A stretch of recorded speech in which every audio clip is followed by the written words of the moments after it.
Bismillahirrahmanirrahim. Welcome to my business educational platform. Today is our 7th lecture of Introduction to Management. In previous lecture, we have discussed the topics from the chapter 3 that were the omnipotent view of management, the symbolic view of management, the organizational culture, and the how employees learn the culture.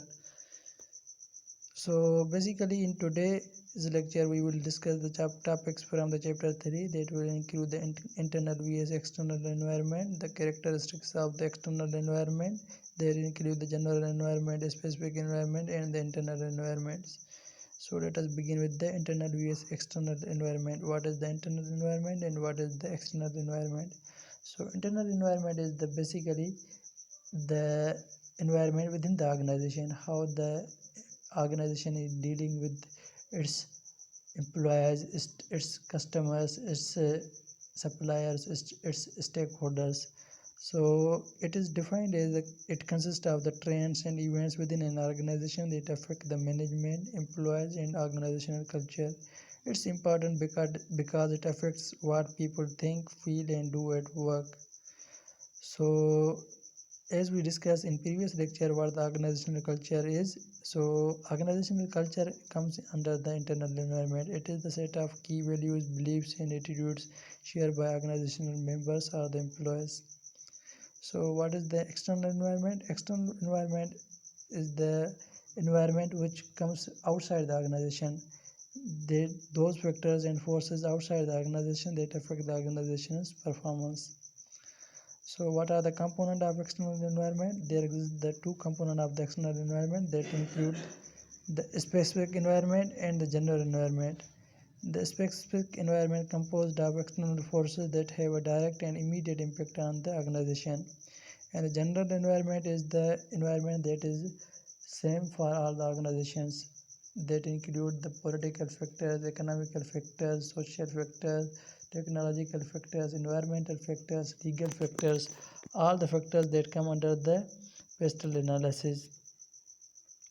So here is how the organization is internal environment and the external environment works. In internal environment, you can see we have the suppliers, customers, competitors, public pressure groups, and externally we have the political, economical, social, technological, environmental, legal factors. So what are the characteristics of changing external environments? That include the environmental change, environmental complexity, resource scarcity, and uncertainty. Let us discuss them one by one. So what is the environmental change? It is the rate at which a company's environment change. So there are the two rates under which the company's environment change. That include the stable environment and the dynamic environment. In a stable environment, all the things remain same for a certain period of time.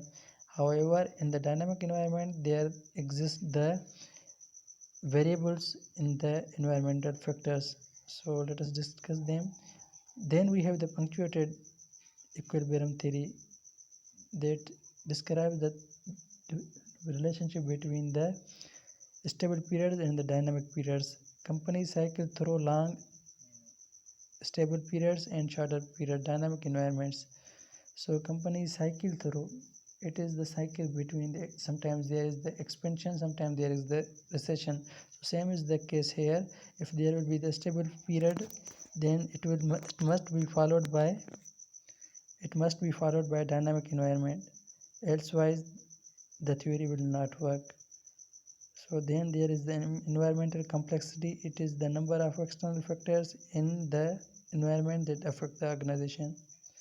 Then we have the general environment. The general environment include the components of general environment include economical, technological, sociocultural, political, and legal. So let us discuss them one by one. So what is the economy? Economy is the growing vs shrinking economic. Sometimes we have expansion, sometimes we face booms, sometimes we face recessions, sometimes our GDP is at high, sometimes we face inflation, sometimes we face high unemployment rate, sometimes there exist the employments.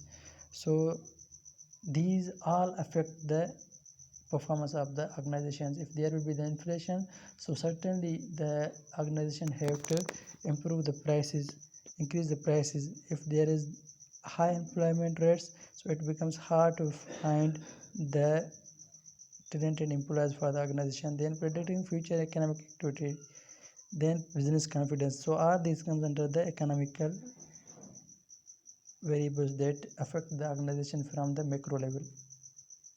So then we have the technology. Technology is knowledge, tools, techniques that varies. That's why organization have to take into account these variables as well. So as we provide raw materials, information as an input, and we get the products and services as output. If we have advanced technology, then we can bring the efficiency and effectiveness. So we have to take into account the technological factors. So the some countries advance in the technology, sometimes some countries are not advanced in the technology. So it is the macroeconomical factor, we have to take into account this as well. Then we have the socio-cultural components that include the demographical changes. In demographics we have the ages, like sometimes there exist the old customers, or there exist the baby boomers, or there exists the generation X, or there exists the generation Y. So we have to take into account as well. There exist the socio-cultural factors that include the economical factors. Sometimes we have the middle lower economical families, sometimes we have the rich families, sometimes we have the poor class families. So we have to take into account, organizations have to take into account these changes as well. So changes in behavior, attitudes and beliefs are also part of the cultural components. So then we have the political and legal environment. Political environment and legal environment consist of legislation, regulations and court decisions. In legislation we have the constitution formers that form the constitutions and build the amendments into it. So if the political member or any politician changes in the economical orders, then they will definitely affect the organization's performance. So organization have to take into account this variable as well.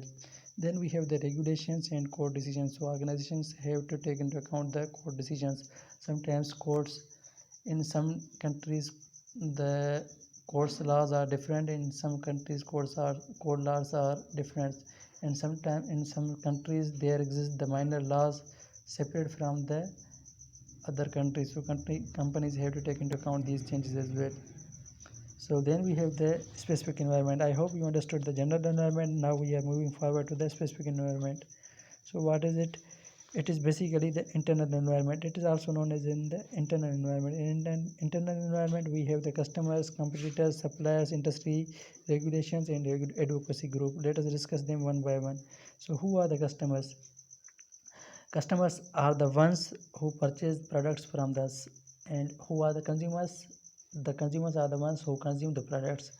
So sometimes we have to take into account the customers as well, as the customers are the king of the every business.